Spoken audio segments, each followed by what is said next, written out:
blockbuster news in Seattle, and round 3 of the MLS is Back tournament group stage is done. We have a lot to talk about. Hello guys, and welcome to the Cowboy and the Hucksness podcast. Today we will be talking about the blockbuster trade that the Seattle Seahawks just pulled off with the Jets to acquire Jamal Adams. And we will be talking about the rest of round 3 of the MLS's Back tournament. So let's get started. Jamal Adams is coming to the Seattle Seahawks. Let me get my notes here because there is a boatload of items that have been traded to acquire Jamal Adams. So here is what Seattle gave up. Bradley McDougall, the starting safety, who's actually been one of the better safeties that we've had throughout the Legion of Boom. Bradley McDougall has been a very, very big part of the defense. We've also given up first-round picks. I say picks because there are 2. We gave up 2 first-round picks. And that is in 2021, this upcoming draft, and 2022 in 2 drafts. And also a 3rd-round pick this year. And what did we get for it? Jamal Adams, who is probably going to be a Hall of Famer because he is a leader who will go after the ball. He's a ball hawk. He's like Earl Thomas, pretty much. He's around Earl Thomas's height. He's strong like Earl Thomas and just doesn't take no for an answer in the safety position. But here's the part where I'm a little bit concerned. In terms of picks that we got in return, we got a 4th rounder in 2022. Now, getting Jamal Adams was good. I'm cringing at what we gave up. But I'm cringing more that we couldn't get a pick from the Jets for next year. Like, we couldn't have at least tried to get the 4th rounder this year? This year. We couldn't have done that? Why? Come on, Snyder and Carroll. You should have at least tried to get the 4th rounder for this year. Let alone trying to get maybe their 3rd or 2nd rounder in 2 years. Then I would have been okay. But a 4th rounder in 2 years? Come on, you got to get more than that.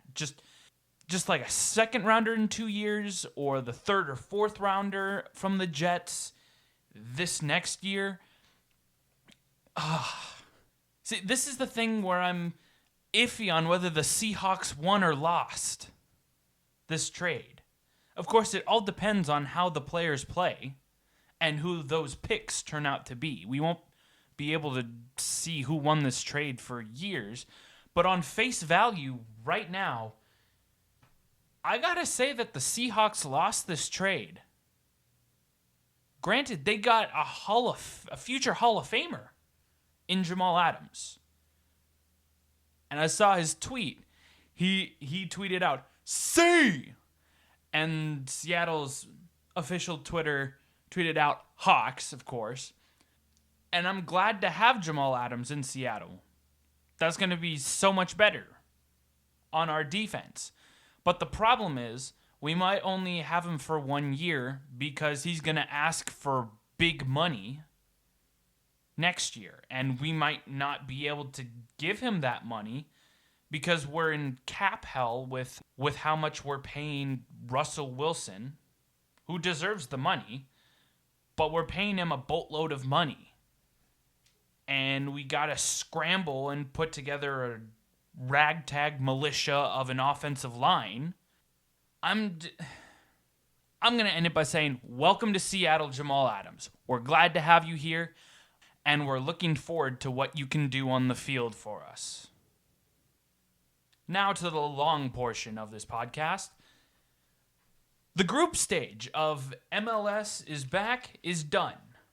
Time to go through these last few games. First game up, we got the Portland Timbers versus the Houston Dynamo. Portland won 2-1 with Jeremy Ibobasi and Diego Valeri scoring goals. And for Houston, Albert Ellis scored one PK goal. This is a very interesting match because they were even. These teams were even Steven on talent and coaching. I love what the new coach for Portland has been able to do against these higher power, higher caliber clubs. That being said, fuck Portland. The next game, LAFC versus LA Galaxy. Oh, this was a goal fest. Absolute goal fest. Time to go down the list. With LAFC scoring 6 goals and the LA Galaxy scoring 2. By the way, for anyone listening, it's not El Trafico. It's the LA Derby. Just to let it be known. El Trafico sucked as a nickname anyway.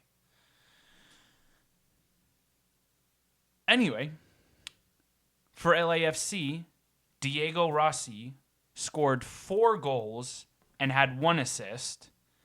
Bradley Wright Phillips scored a goal. Mohamed El Munir scored a goal. And Francisco Janela and Brian Rodriguez both had 2 assists. For the LA Galaxy, Christian Pavon scored a PK goal. And also Latif Blessing of the LAFC scored an own goal for the LA Galaxy. This just goes to show that the Galaxy really aren't that much without Chicharito, Giovanni Dos Santos, and Zlatan Ibrahimovic. While LAFC can be without their best player in Carlos Vela. Next, we have the Chicago Fire versus the San Jose Earthquakes. This is an easy one for San Jose. They won with a score of 2-0, with Christian Espinoza and Chris Wondolowski both scoring goals. And next up, we have your Seattle Sounders versus the Vancouver Whitecaps. We absolutely torched them 3-0 with Nicolas Ladero, Jordan Morris, and Raul Rui Diaz all scoring goals, with Ladero and Morris having assists. We actually won a game! I can't believe it! We didn't tie, we didn't lose. We won, and in big fashion. This game catapulted us into the second place in our group, which guaranteed us a spot in the round of 16. Thank you, Vancouver. We love you. Again, we still need to get rid of Arriaga and find someone new. Hopefully, Yaimar Gomez Andrade comes back off of injury. Next game we have Inter Miami FC and NYCFC, with NYCFC scoring 1 goal to Miami's none. Inter Miami they're coming out of these gates very, very slow. Like, unbelievably slow. I would have thought they'd at least win a game in their inaugural season, but apparently not. Sorry, Beckham, but your team isn't doing so hot. Next, we have the Philadelphia Union versus Orlando City SC. Ended up in a tie, 1-1, with Ilsinho, scoring a goal for the Philadelphia Union, and Mauricio Pereira scoring 1 goal. Both of these teams are really good. They both have dark horse shots at winning this tournament. Very hard-fought match for both of these guys, and both are in the round of 16.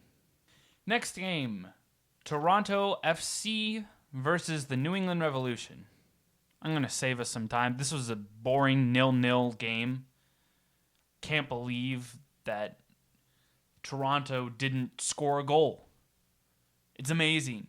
For the first time in this entire tournament, they didn't score a game with less than 2 goals. Next up, we got Atlanta United FC versus the Columbus Crew SC. Oh boy, Atlanta went down the shitter, and the Columbus Crew scored 1-0, with Yunus Mukhtar scoring the goal and Milton Valenzuela with the assist on that goal. I just heard that Atlanta just fired their head coach. I guess they just weren't feeling it. I don't even think they scored a goal this tournament. Or if they did, it was still in a loss. Next up, we have the Montreal Impact versus DC United. With the Montreal Impact coming out and winning this 1-0. I did not expect that, especially since DC had so many comeback wins. For the Montreal Impact, Safir Taider scored the goal, and Bohan had the assist on the goal. Now we got one of the biggest rivalries in the MLS because it's one of the longest rivalries. We have Real Salt Lake and Sporting Kansas City, with Sporting winning 2-0, with Johnny Russell and Gerso scoring the 2 goals, and Alan Pulido assisting on both of them. Pulido is a really, really good player. Watch out for him in the regular season and in the playoffs. Next up, we have FC Cincinnati versus the New York Red Bulls. And Cincinnati won 2-0. This is amazing because Cincinnati haven't been doing that well at all this tournament. There's only been one game where you were like, wow, Cincinnati just went to town. Anyway, Yuya Kubo scored the goal, and Florian Valo for the New York Red Bulls scored an own goal. Next up, we've got the Colorado Rapids versus Minnesota United FC. This ended up in a nice tie, 2-2, with Kai Kamara and Jonathan Lewis scoring the 2 goals for the Colorado Rapids, and Chris Finley scoring both goals with Jan Gregus as the assister on both goals. Very hard-fought match, very scrappy match. Decent amount of yellow cards here, because another rivalry match. Next up, and the best game to watch for the Seattle Sounders fans, the Chicago Fire versus the Vancouver Whitecaps. This game would have put Seattle as one of the best third-place teams in their group. Vancouver needed 2 goals to get into that third-place spot on goal difference. And they got them, with Jordi Reyna and Christian Dejome scoring both goals, with Jordi assisting on Christian's goal. And every Sounders fan says thank you and no thank you at the same time.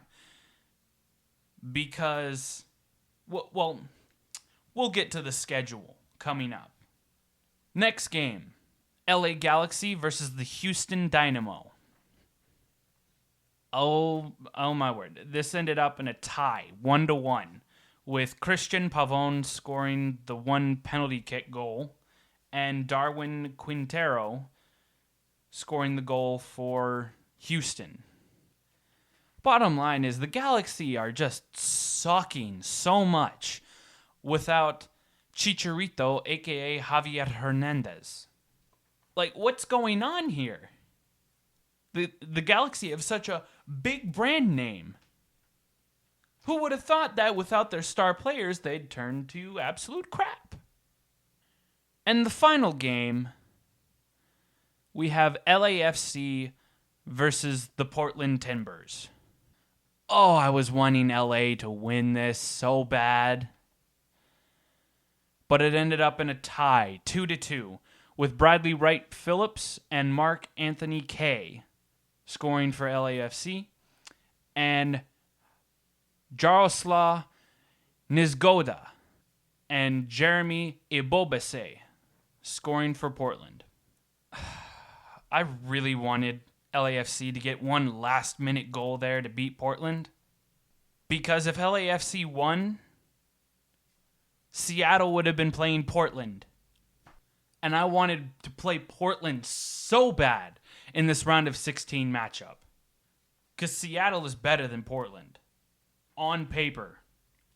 And I think we could beat them, even though they did do pretty well during this tournament.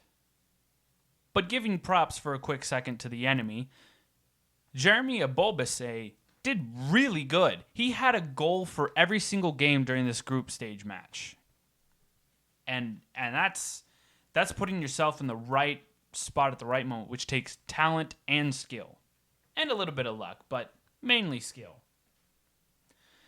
So here we go. Here's how the round of 16 shapes up.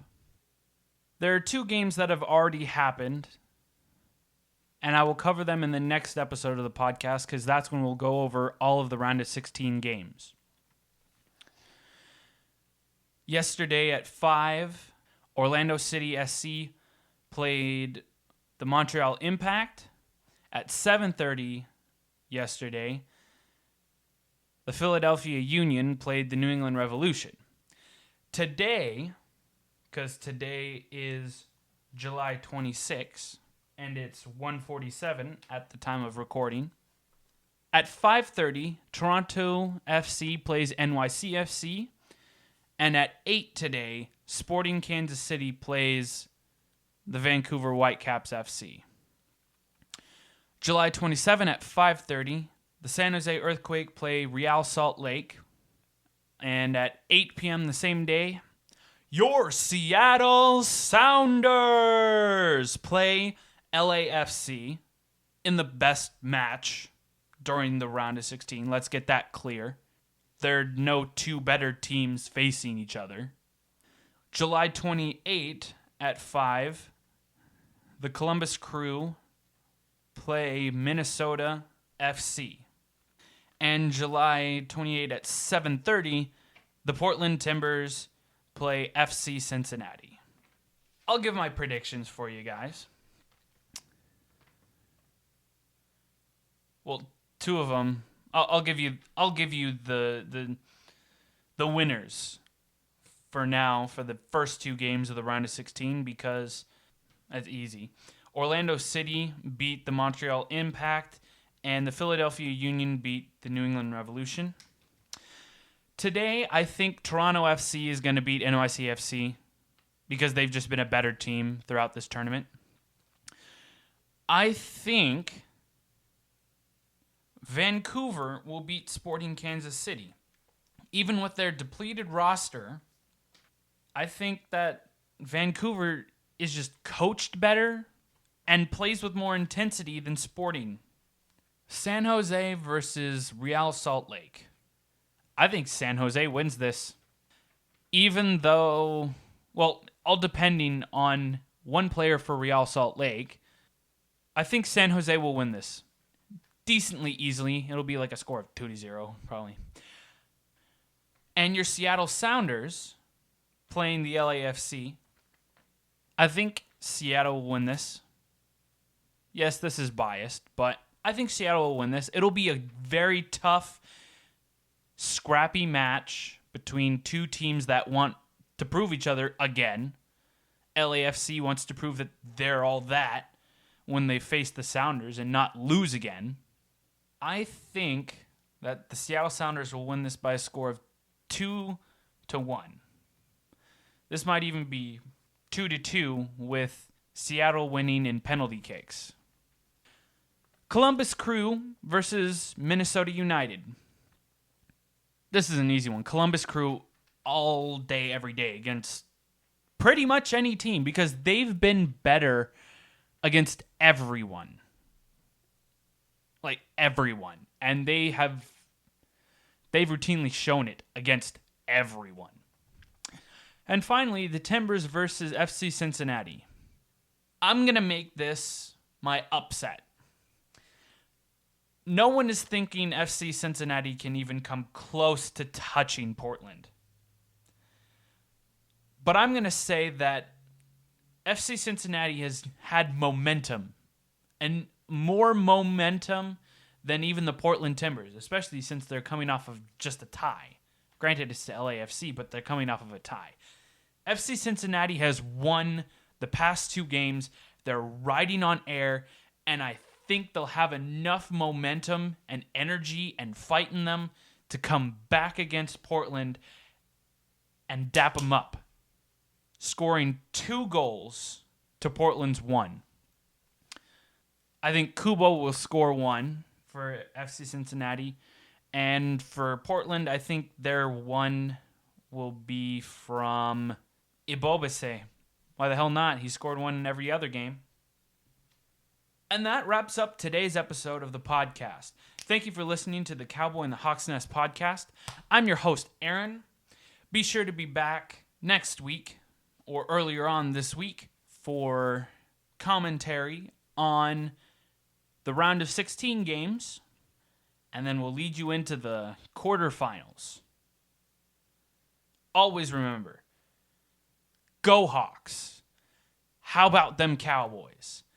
And born in 1974, Sounders, and now we win like never before, Sounders. We love our boys in the famous green, the greatest team that you've ever seen, the Seattle Sounders, born in 74. Have a nice day, bitches.